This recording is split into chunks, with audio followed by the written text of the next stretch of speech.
Business is simple. It's just not easy. We focus on 3 things to help you run and grow your business more easily: talent, sales, and how to scale. This is the Talent, Sales, and Scale Show.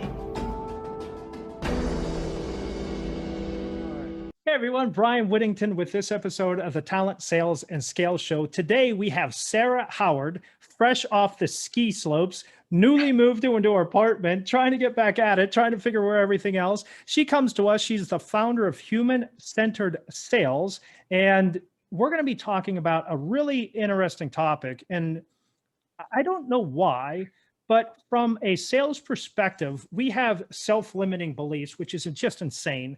And so Sarah's going to help us to cultivate a successful sales mindset. So with that said, welcome to the show, Sarah. Thanks, Bryan. Hi, everyone. It's nice to be here. As Bryan said, I'm the founder of Human-Centered Sales. I help sales teams cultivate successful sales mindsets and cultural dynamics to achieve breakthrough growth. So yeah, I have a background in sales, workplace culture, psychology. I'm an ICF certified integral coach with, I take a whole human approach is what that really means. And I leverage sales as the context of personal transformation. I'm really on a mission to disentangle salespeople's self-worth from their net worth. And this has really been my growth and my journey personally. And I've learned firsthand how these self-limiting beliefs can get in the way of success. And so, yeah, I think I'm excited to talk about this topic with y'all. And thanks for having me. Absolutely. Okay, so question number 1 sounds exciting. You almost sound like you know what you're doing. So why should we listen to you? I mean, what makes you an expert on self-limiting beliefs? That seems like a really niche thing to know about. Yeah, absolutely. Well, you know, besides the background that I just mentioned and my own personal journey, the way that I approached, setting myself up to gain this perspective was first, I decided that I wanted to get really into what creates a motivated and engaged team. And so when I first created my consulting company, I focused specifically on getting creating clients that were in the workplace culture space. So that's like leadership development, for example. And so I was able to sit side by side these CEOs and figure out how to address cultural dynamics and how to implement programs, and saw organizations transform in front of my eyes by going through these types of programs. So I got this broad lens, if you will, figuring out how our external cultural narratives shape our behavior. And then I went on to become a certified integral coach. So went through a whole program, really deconstructing the internal narratives that guide our behavior. And so I have these 2 lenses, if you will, that I combine together that guide me in this process of creating authentic sales processes. Okay, so there sounds like fear of making you angry. It seems like a lot of buzzwords and jargon in there. So let's unpack that a little bit. So we talked about external culture, internal culture. So let me simplify this in language that I understand, and you can beat me up on oversimplifying it. All right, fair? Thank you. Appreciate it. So internal culture, what we're talking about, that's really what's going on in our mind, right? That's the self-talk. That's what we're sharing with ourselves. Is that an accurate understanding of that one? Yeah. So what I said was internal narratives. Okay. And yep. So it's the difference between internal narratives and external narratives, right? So culture has all sorts of like meta narratives, if you will, that shape our behavior, whether we like it or not. And we're conditioned in a certain way based off of the culture that we live in. Okay. So that's that external narrative. And then the internal narrative, you're absolutely right. It's those internal dialogues that we have with ourselves, those mindsets, those belief systems, that shape our behavior. So let's talk about this external narrative first, and then we'll go to the internal. With the external narratives, can you give us a couple of examples and maybe some of the ways that we're impacted by them, please? Yeah, absolutely. So I think the number one meta narrative or cultural narrative that we face in sales often is this narrative of performativity. And so this narrative tells us that we're only of value or we're only worthy when we're delivering a desired result. And the reason why this narrative is so rampant in sales culture is because our performance is directly tied to a number, our quota. Right. Right. So we'll unpack that. I'm prepared to unpack that more in the call, but I just wanted to briefly kind of state, the definition of that. Yeah. Now, would you see this in other industries as well? So, for example, if I'm a project manager, for instance, I have to hit stage gauge timelines. If I'm an engineer, I might same type of thing. Computer programming, that might be coding. Don't they have a number too? Because I'm kind of curious. Is it across the board? Because I only hear sales talking about it. So I guess do you see that across the board? I do. I see it across the board, mainly because we grew up in a society that has a grading system. So from kindergarten on, I guess they're graded in kindergarten, maybe first grade on, we're getting grades. And so our worth is really tied to this grading system, right? So we're conditioned from a young age to correlate our performance and the value that we're like delivering, or a result that we're delivering on from a very young age. But my background is in sales, so I'm mainly focused on how this shows up in sales context, how we might deconstruct it, and how we might shift this challenge these cultural waters we're swimming in, so that we can actually break through the mindsets that end up holding us back because of these cultural waters we're swimming in. Okay, so and actually achieve breakthrough growth. All right, so I'm guessing that there's going to be some feathers ruffled, which I love. Yeah. Let's talk through that. Okay, so are you suggesting that we just chuck all grades? Chuck all what? Oh, grades? Like, do we get rid of grades? Do we get rid of numbers? I mean, how do we, like, what's the alternative, I guess? Yeah, so I think that we need to have, a resource that I wanted to offer the group is a book called Prime to Perform. And it's by Neil Doshi and Lindsay McGregor. Okay. And it's all about how to build the highest performing cultures through the science of total motivation. That's the title of the book, Prime to Perform. And what they've done is they've done plenty of studies, scientific studies, about the difference between tactical versus adaptive performance metrics. Okay. And so, no, to answer your question directly, Brian, I'm not throwing out the baby with the bathwater, and I'm not sitting here saying, throw out all of your performance metrics. But what I am saying is we need to do better at creating.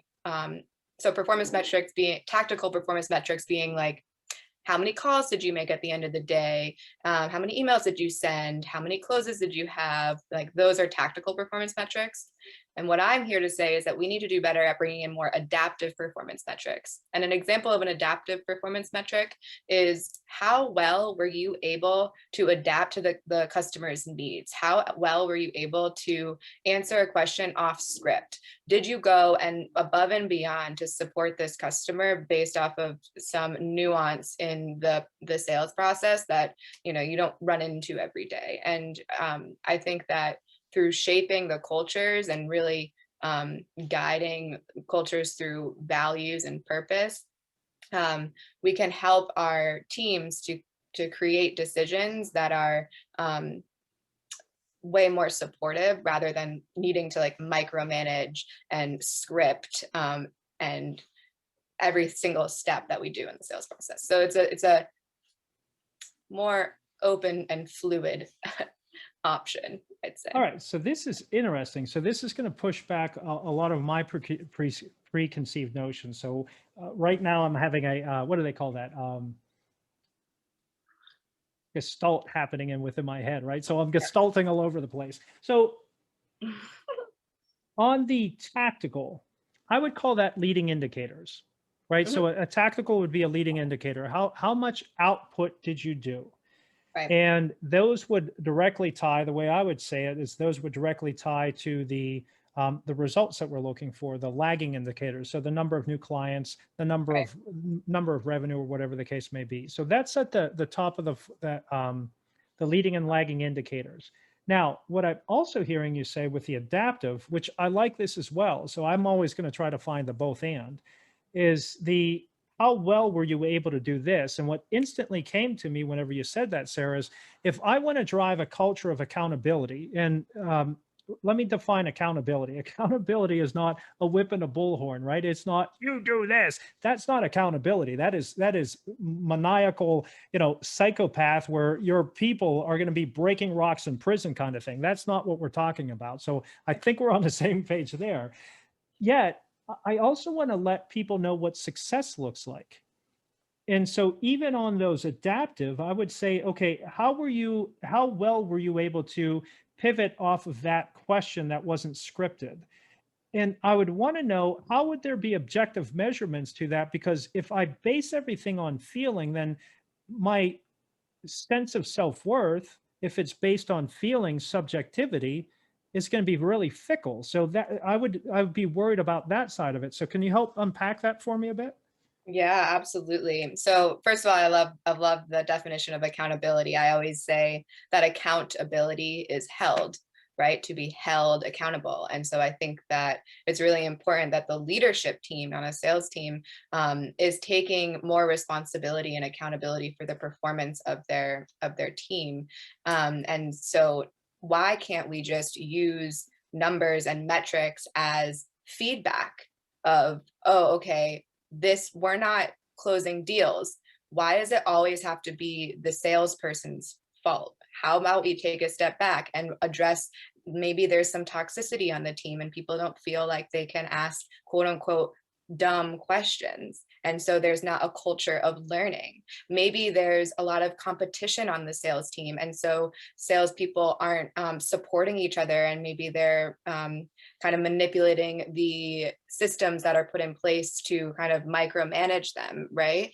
So there's a lot of shadow sides to having an overly tactical performance metric system. But if we are able to balance that and help people connect to purpose and meaning in their work, and feel valued for the work that they're doing, and not have the salespeople be just another cog in a wheel, then I think that we'll bring more humanity to the table, and we'll create more collaborative teams, we'll create more adaptive teams, we'll create just more a fluid customer experience, because it becomes everyone's on the same team now, rather than these solopreneurs or intrapreneurs that salespeople often are, because they have their own mini business within a business, right? So how can we create more collaboration?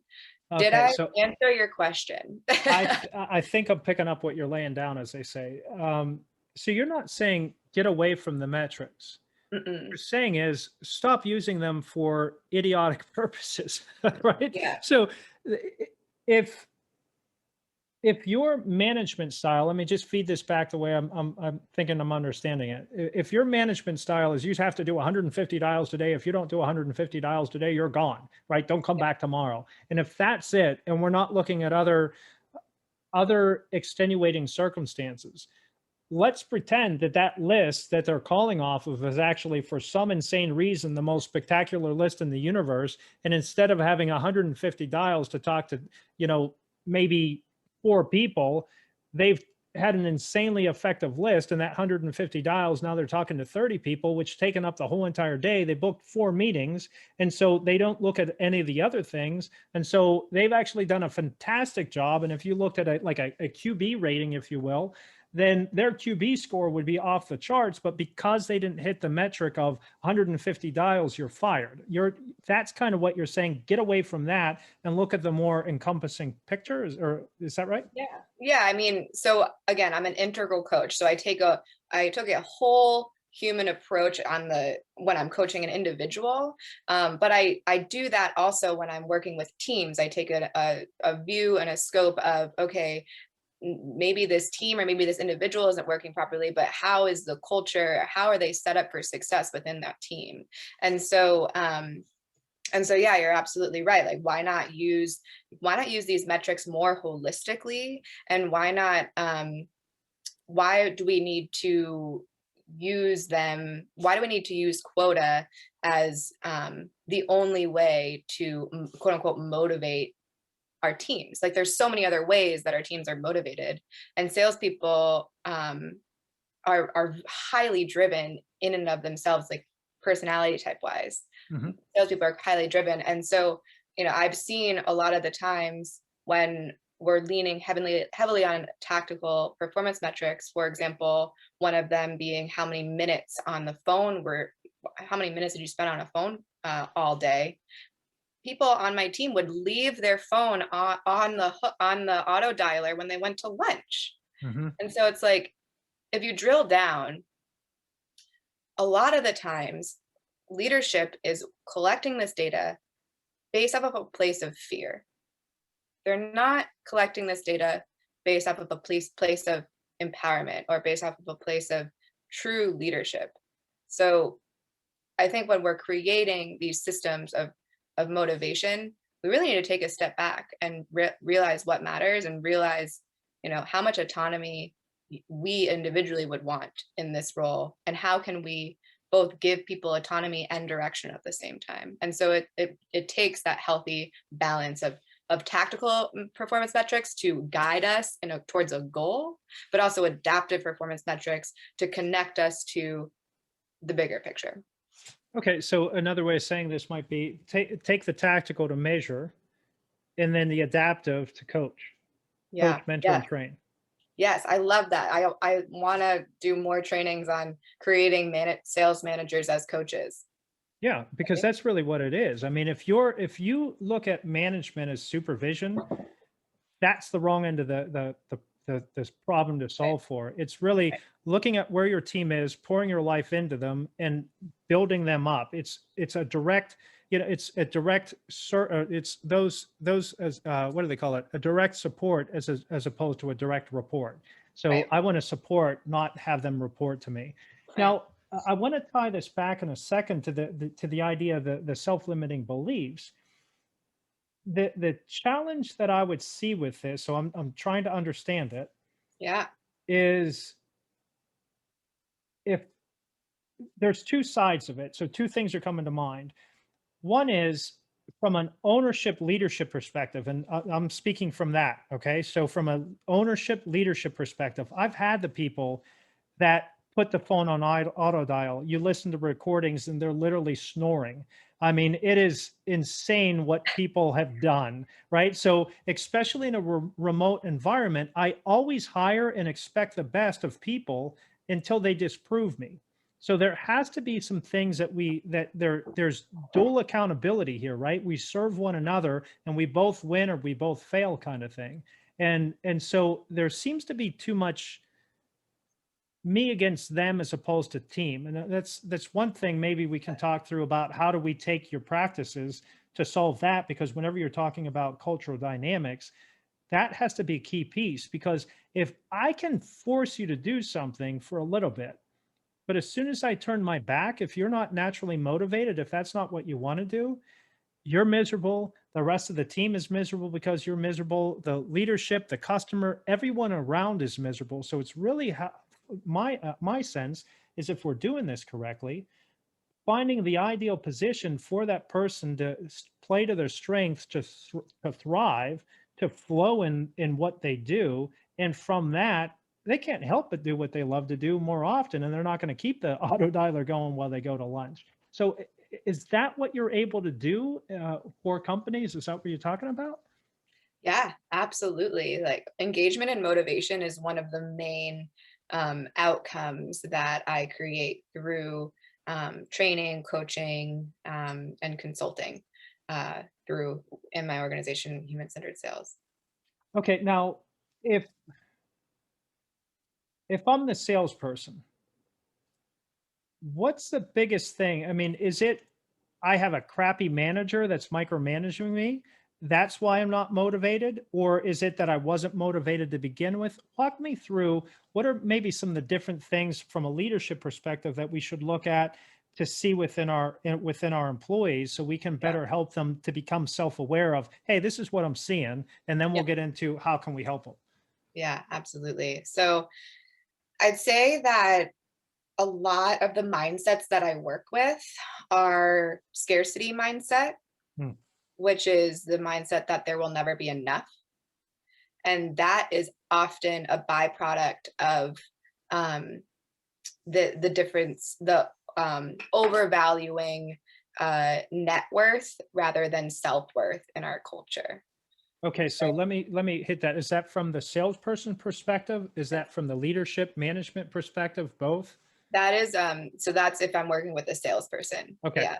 So I want to drill into the shoes of a salesperson within the culture that the leadership's creating, right? Okay. So Yeah. your premise is that the salesperson is tying their you're calling it their net worth with their self-worth. Okay, so if they're conflating the two, really, is what's happening, right? Because when we are in a culture of performativity, when our value and worth is tied to our quota, then we're overvaluing our net worth and undervaluing our self-worth. And our self-worth includes things like your potential, your skills, your health, and the value of all the ways that you make a difference in the world and support others. Okay, and so agree with that. We see this time and time again. So another way of saying this would be who you are, your identity. So like coming back from the old Sandler days, we used to talk a lot about this. Who you are, your identity, has nothing whatsoever to do with my role, my ROLE, what I'm doing in a day. Because I'm a father, I'm a husband, I'm a coach, I'm a owner, whatever the case may be. Yeah. Those are all of your roles. And if you're new in a role, of course you're going to perform badly, but that doesn't have anything whatsoever to do with, like you were saying, your self-worth. So you're calling that, instead of your role responsibilities or role performance, you're calling it that your net worth, which would be your extrinsic motivator. So what it seems to me, what you're saying is, hey, if you're trying to find your self-worth in external forces, you're never going to be happy. Right. Yeah. Finding your self-worth really comes from within, right? And so that's what I meant at the beginning of the call, where I was like, I'm using sales as the context of personal transformation, because like we mentioned, like performativity spreads throughout all of society. Scarcity mindset, everybody deals with that at some point of their life. But what's so beautiful is that we can use the context of sales to not only become successful and create breakthrough growth, but also evolve as a human being by addressing these mindsets. Okay, so unpack that a little bit. So why do you think specifically sales can help with this? So it's not that I think that sales can, well, I guess I think sales can help with it. So basically, we need, when in any transformative moment, there needs to be some sort of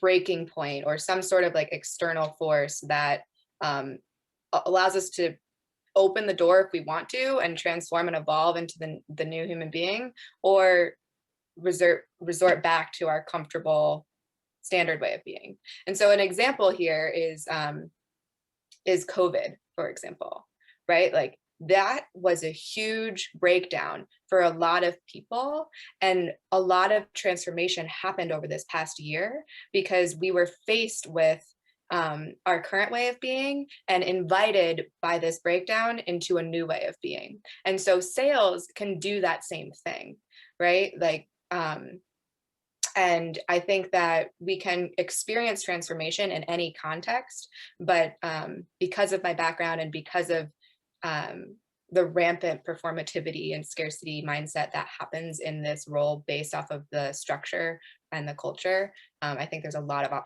opportunity for growth. Does that make sense, or did I use too many jargon there as well?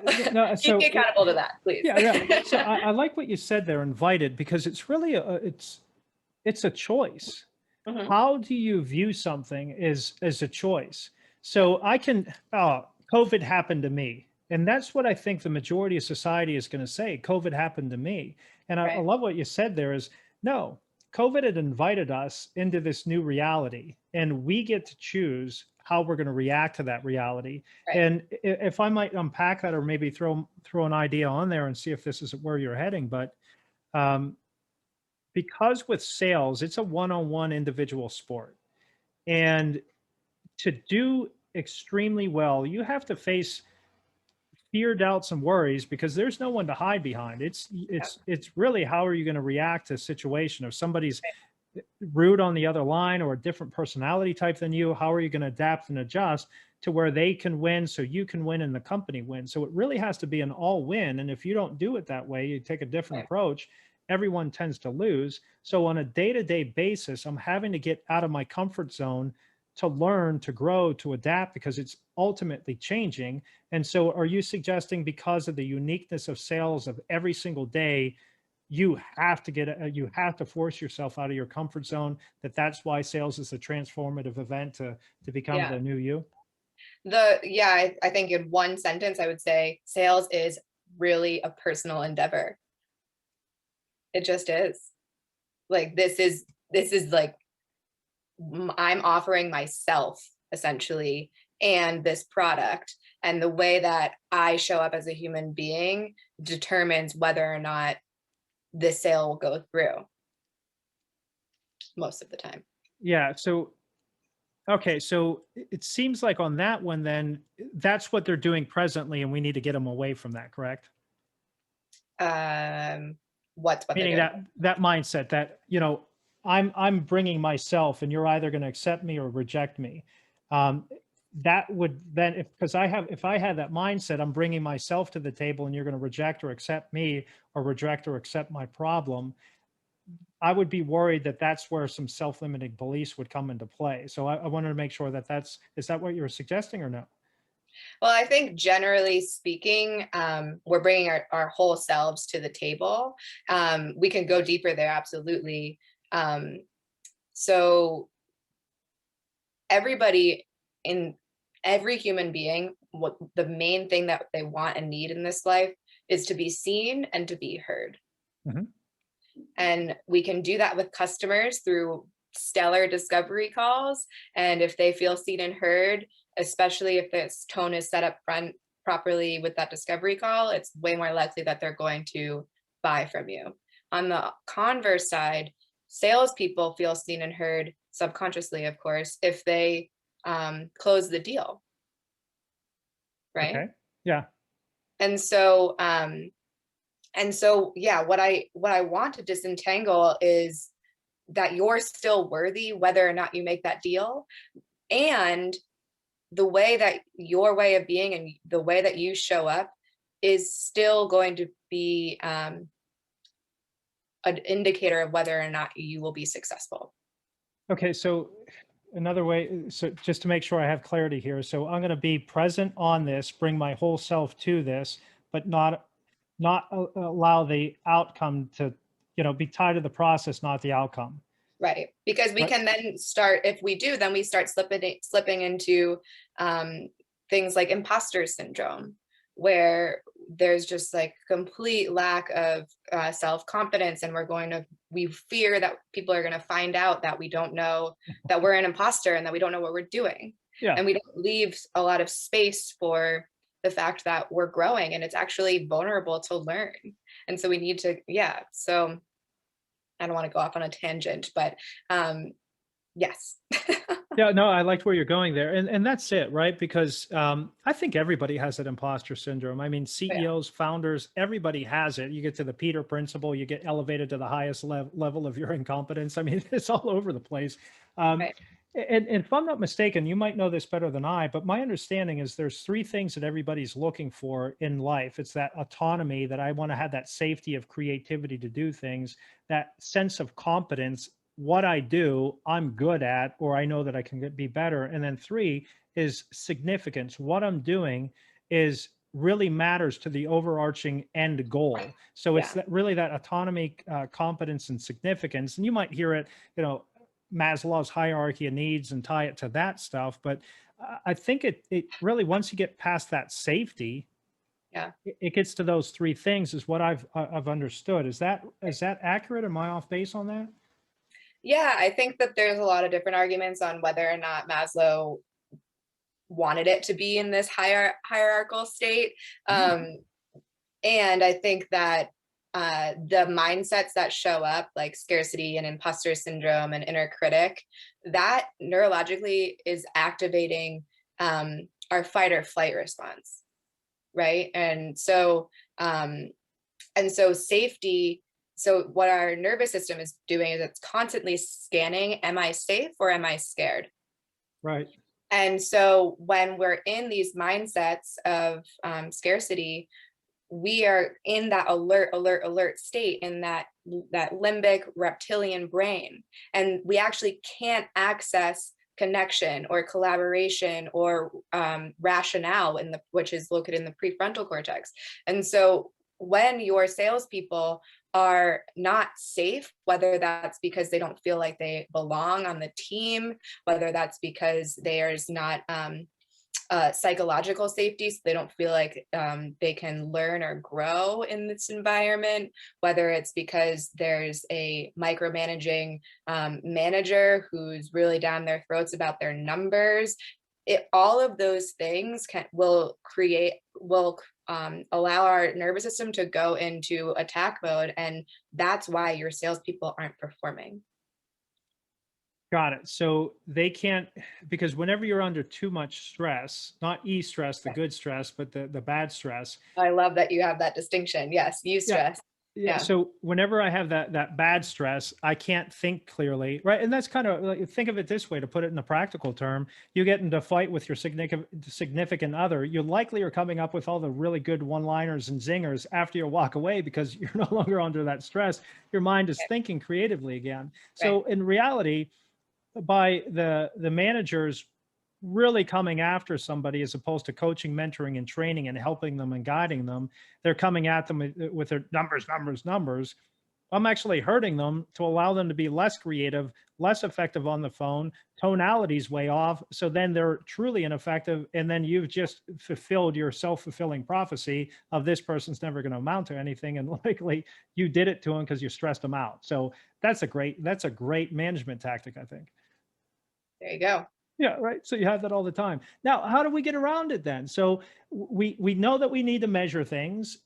We need to help our people. So let's get into some tactical of this. I know I have this mindset. I'm stressed out.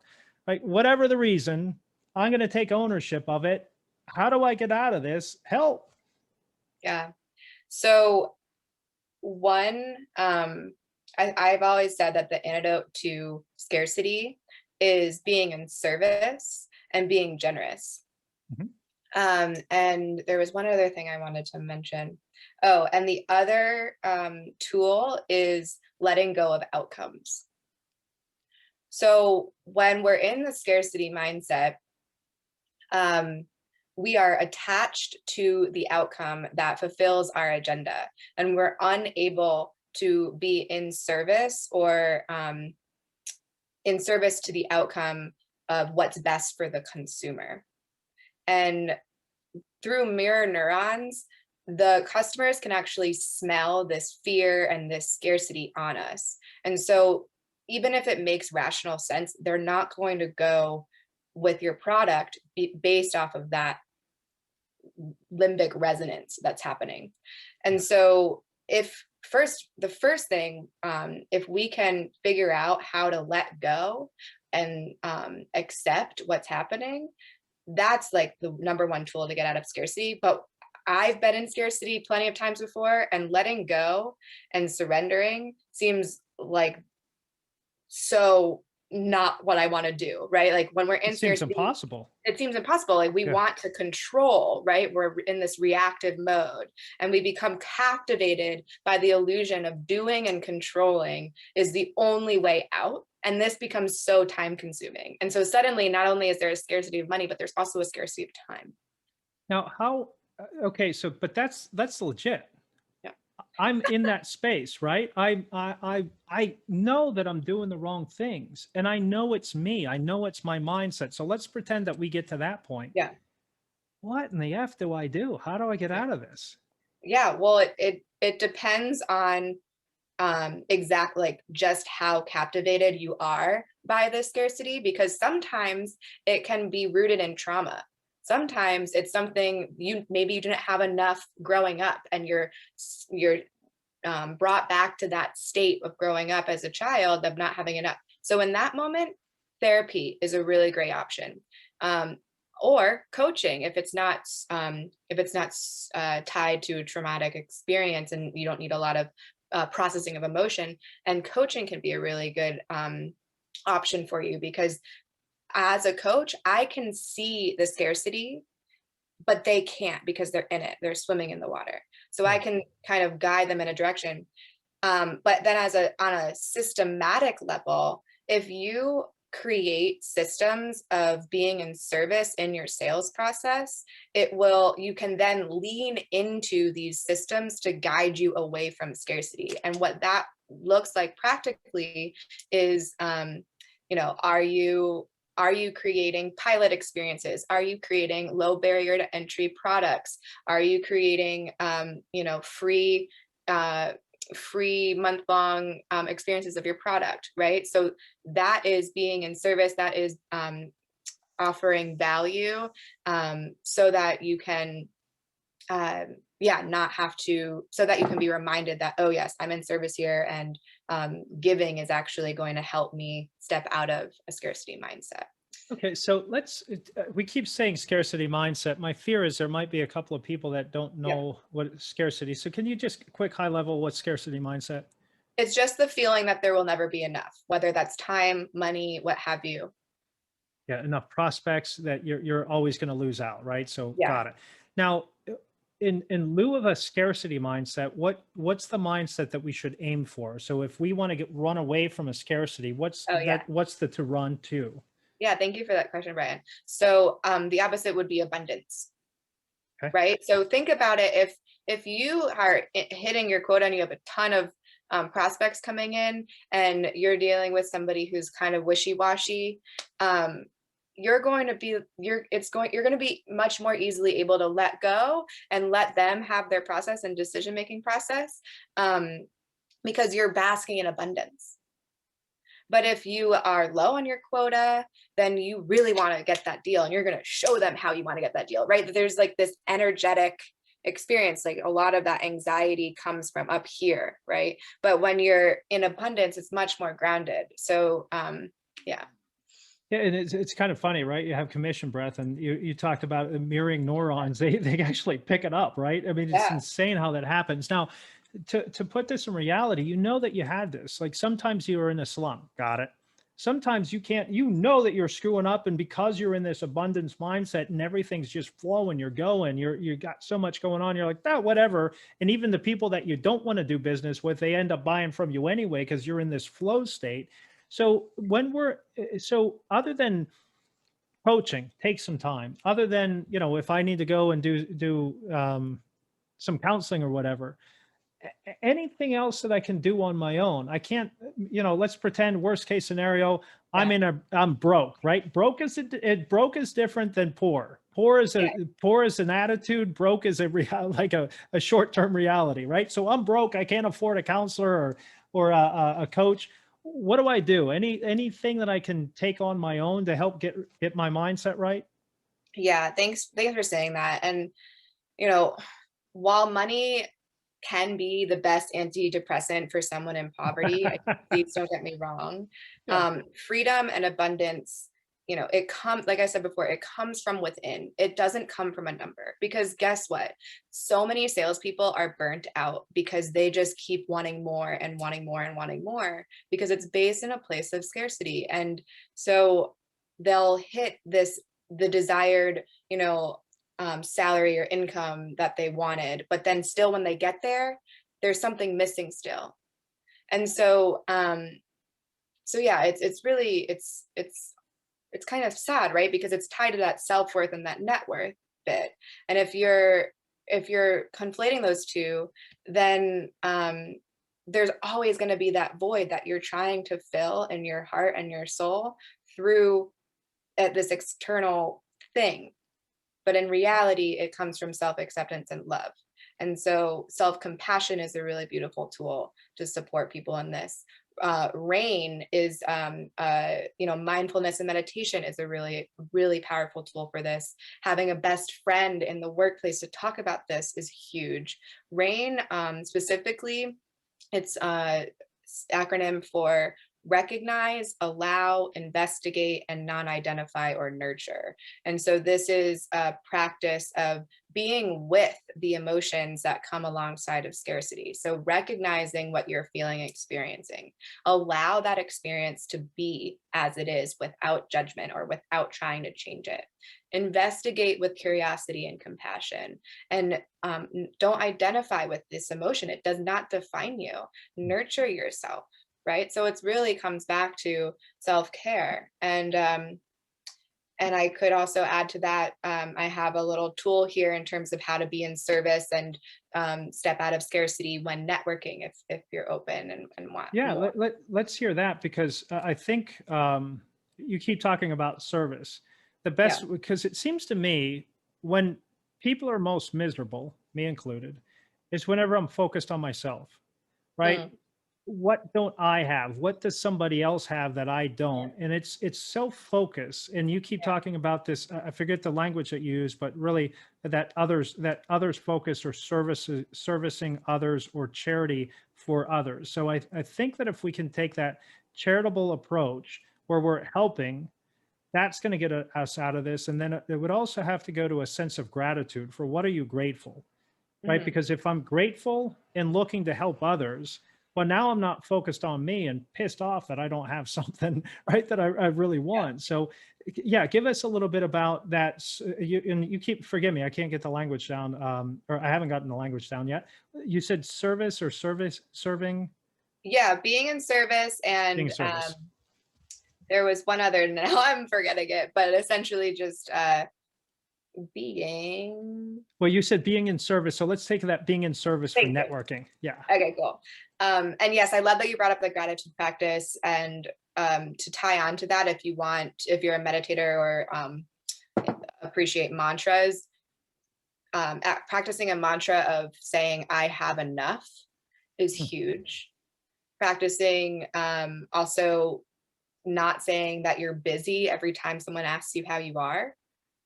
That's a little practice that you can try on, saying that you're full of life, or, fully engaged and motivated, or what have you, what feels authentic to you. But living a little slice of heaven every day.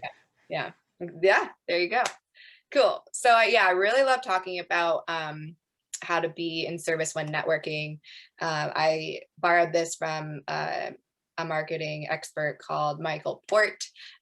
He says that there's 3 intangibles to your networking strategy: compassion, knowledge, and network. Okay. And so when, this might not work for all salespeople. It definitely works for entrepreneurs, because I work with a lot of entrepreneurs as well. But if you can offer compassion to one person every day, that is a really beautiful networking strategy. It shouldn't be hard in these distant times. Can you give an example of what being compassionate to somebody every day would look like? Yeah. How are you doing? How is COVID affecting you? Are you worried about the shot? Like, how is your family thinking about you? Any sort of like human connection. If someone mentions that they're going through something, remembering to check in with them a week later on how they're doing. Okay. Really, it doesn't need to be this whole big thing. It's just a light touch. Nice. Okay. So nurturing your network in that way. In terms of knowledge, if you can share a relevant article to 2 people a day and let them know you're thinking about them and thought that they might think this information was valuable or interesting, that's a really good way to nurture your network. And the last one is connection. So if you can connect 2 people of similar status that you think they might find each other relevant each day, that's another really powerful move, right? So knowledge, connection, and compassion are the three intangibles of service-oriented networking. Nice. Cool. Well, hey, this time has gone by so fast. We're almost up on the time here. So let me rapid fire these next couple of questions. Okay. But this has been, I like when people push me out of my, what I know to be true kind of thing, right? So you get out of your ideas, but yeah, bringing a little bit of a different approach to this. It's curious. So I'll have to think through this a lot, but I see how it aligns. Now it's just kind of letting it unpack a little bit. So help us with this. I mean, what are some of the biggest challenges and lessons learned that you've seen others, or what are some of the biggest challenges or mistakes that others have made, so we can learn from that, so we don't have that same painful experience? Mm-hmm. Pedestalizing. Sorry? I was just going to say in and around mindset, just to put some more context on that. Yeah, I'd say pedestalizing others is, since it's rapid fire, I'll just say that is like the number one thing to stop doing. Remember, we're all human. Even if this lead that you're talking to is like the CEO of the most interesting company that you really want to work with, like they're also a human being on the other end. And guess what? They have time to briefly connect at the beginning of your call. Yeah, I love that. Yeah, absolutely. So you said it. Pedestalizing, you have these fancy so words. Like putting them on a pedestal. I always say, don't put me on a pedestal because I'm going to fall off, right? Because we're all human beings. So yeah. That's perfect. All right. And then best business hack for talent, hiring talent, or for sales, or how to scale a business. Any best practice that you'd suggest there, or business hack? Mm-hmm. Yeah. So I think the main one was that being in service and networking. But I think the best also one is show, don't tell. Show your clients how you work, how your product works. Don't tell them. Don't flaunt all of the fancy logos that you have of the clients that you work with before they ask. Don't tell all of these like percentages and like don't overpromise and underdeliver. Show them, don't tell them, because when you're showing them all these fancy numbers, you're in that performative state. So yeah, offer free pilots, free webinars, free audits and trials. It's the best way. Okay, so those small yeses to prove out yourself. Mm-hmm. Yeah. Nice. Okay, and then other resources that you might recommend. I know that you said Prime to Perform. Yeah. Any other books or podcasts, guides that you might recommend us so we can work on our mindset or our beliefs? Mm-hmm. I'd say that Brené Brown is has an amazing podcast that you should check out. She is a researcher at, I think, Houston College on vulnerability and shame. And she's got a lot of amazing content on her podcast. I'm forgetting what it's called right now, but just was it Brene, Brene? N-E. Yep, Brené Brown. Okay, Brene. Interesting. Brene Brown. Okay, we'll have to check that out. I have not heard of that one. And then what are you seeing coming down the pike? I mean, future's changing all the time. What are you anticipating? How are you preparing for what's coming down next? Mm-hmm. Yeah. So my vision is to rebrand salespeople as just salespeople. I see them as trusted advisors, frontline innovators, and brand ambassadors. And I really look forward to, just opening up the possibility and potential for salespeople. And that can be done through giving them autonomy and breaking down these cultural, like getting rid of these cultural waters that we're swimming in that have been holding them back and really putting them in a box. So make sure I understand that. So you're really looking to professionalize the sales role, that it's not just a clad handing, hey, how you doing, and pitch and stuff, but it's really problem solving, customer or trusted advisor. We use that all the time, I think you said. So is that kind of what you meant there? Yep. So trusted advisors, but also they're getting real-time feedback from clients all of the time. How do we leverage that and break down the silos between design and marketing, and allow salespeople to be frontline innovators and also brand ambassadors. That means that, your internal culture is your external brand. And so if we are creating healthy, productive, and inclusive cultures on a sales team, that's going to bleed out into your brand, and suddenly salespeople are brand ambassadors as well.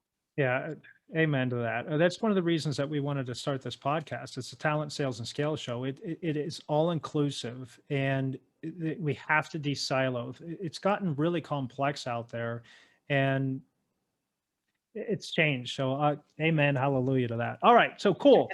Well, hey, listen, Sarah, I can't thank you enough. We're going to be right on time here, so we did a nice job. Well done on Great. this. So, who should reach out to you? How should they do it? And why should people reach out to you here, Sarah? Yeah, absolutely. If you're an entrepreneur and you feel like sales is icky and scary, or a new founder didn't realize that starting a company had a lot to do with sales, or if you're a leader in sales and you run a large team, perhaps you even already have a sales enablement program running, but you want to work on these mindset bits, I'd be happy to work with all three or four of those personas. And if you want to follow me, I'm active on LinkedIn. I do a lot of content on Clubhouse these days. Yeah, Clubhouse. Yeah.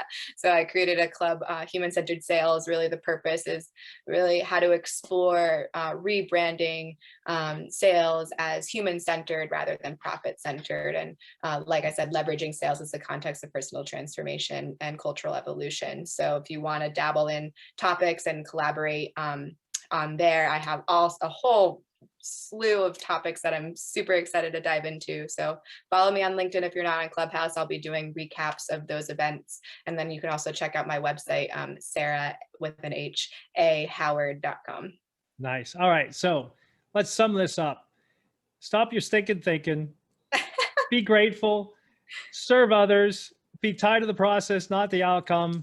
Have some fun, for goodness sakes. And don't let others tell you your worth. Know your self-worth. You're amazing. Get after it. Have some fun. Help the community thrive through awesome entrepreneurship. Thanks, everyone. Really appreciate it. Sarah, you're awesome. I appreciate it. Ciao for now. Ciao for now. I like that. See ya.